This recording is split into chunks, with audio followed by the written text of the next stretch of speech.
Hello दोस्तों, तो आज मैं लेके आया हूँ आपके लिए SSC CGL CPO MTS GD और जितने भी एसएससी के जितने भी एग्ज़ाम होते हैं उन सभी के लिए एक मैं डिटेल वीडियो लेके आया हूँ कि जिसमें मैं आपको बताऊंगा कि किस टॉपिक से कितने क्वेश्चंस आते हैं। दोस्तों इस वीडियो में बात करें तो मैं आपको मैथ्स का, रीजनिंग का, इंग्लिश का और जीएस का सभी सब्जेक्ट के बारे में बताऊंगा। टॉपिक वाइज कितने क्वेश्चंस कौन से उसमें से आते हैं, कौन से टॉपिक से कितने क्वेश्चंस आते हैं और सभी मैं आपको स्टडी प्लान पूरा बताऊंगा दोस्तों।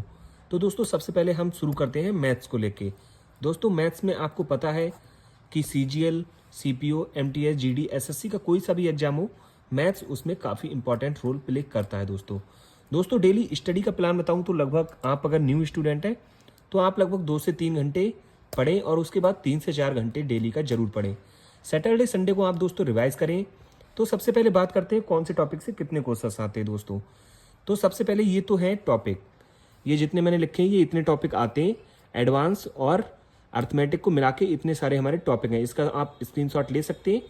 तो इसमें बात करें सबसे पहले नंबर सिस्टम की। नंबर सिस्टम से एक क्वेश्चन आता है, एलसीएम एचसीएफ से भी एक आता है, सिंप्लीफिकेशन से भी एक क्वेश्चन आता है।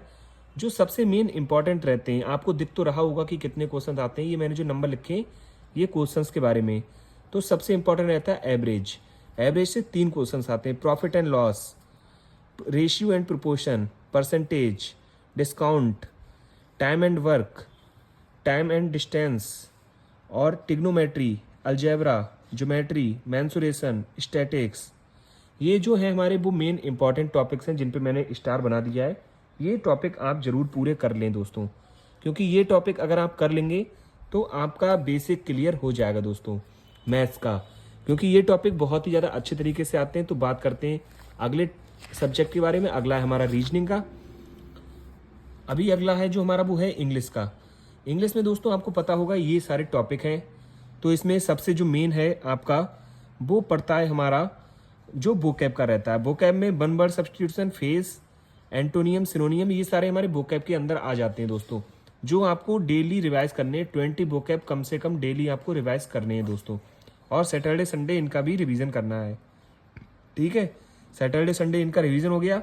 उसके अलावा कंप्रेहेंशन से हमारे 5 नंबर का आता है, जो आपको पता होगा पैसेज आता है, पैसेज के आंसर देने होते हैं, वो 5 नंबर का हमारा आता है। Sentence rearrangement, spelling correction, time, common error, sentence improvement, active voice, passive voice, ये सभी हमारे आते हैं। आप इनका स्क्रीनशॉट ले सकते हैं। और आपको डेली आपको इंग्लिश का रिवाइज करना है, क्योंकि इंग्लिश ऐसा होता है कि हम बहुत जल्दी भूल जाते हैं इसे। इसके अलावा अगला जो हमारा सब्जेक्ट आता है वो आता है रीजनिंग का दोस्तों। रीजनिंग का बहुत ज़्यादा इंपॉर्टेंट रहता है। इसमें मैं आपको सारे टॉपिक तो दिखाई दे रहा हूँ, ये सारे टॉपिक हैं, आप देख सकते हैं। और जो मेन इंपॉर्टेंट टॉपिक्स हैं वो मैं आपको बता दे रहा हूँ। एनालॉजी एंड सिमिलरिटी, ये सबसे मेन इंपॉर्टेंट रहता है हमारा। उसके अलावा सीरीज़ के क्वेश्चन सबसे ज़्यादा इंपॉर्टेंट रहते हैं। कोडिंग डिकोडिंग भी बहुत ज़्यादा इंपॉर्टेंट रहता है दोस्तों।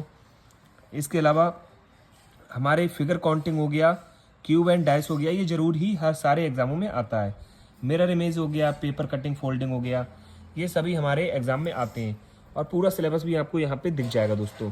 इसके अलावा जो अगले टॉपिक की बात करें हम, अगला आता है जीएस का, जो खुद में ही ब्रह्मास्त्र है, बहुत बड़ा ये माना जाता है हमारा।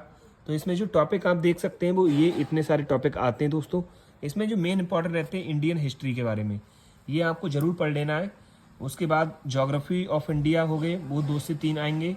इकोनॉमिक्स हो गया, वो 3 से 4 क्वेश्चन आते हैं। फिजिक्स के 1 से 2 आते हैं, केमिस्ट्री 1 से 2 आते हैं, बायो के 2 से 3 आते हैं हमारे, डिस्कवरी आती है 1 से 2, और साइंस एंड टेक्नोलॉजी से कभी कभी आ जाता है, कभी कभी नहीं आता है। साइंस एंड अवार्ड से भी कभी आता है, कभी नहीं आता। बुक्स एंड ऑथर से भी ऐसा ही है।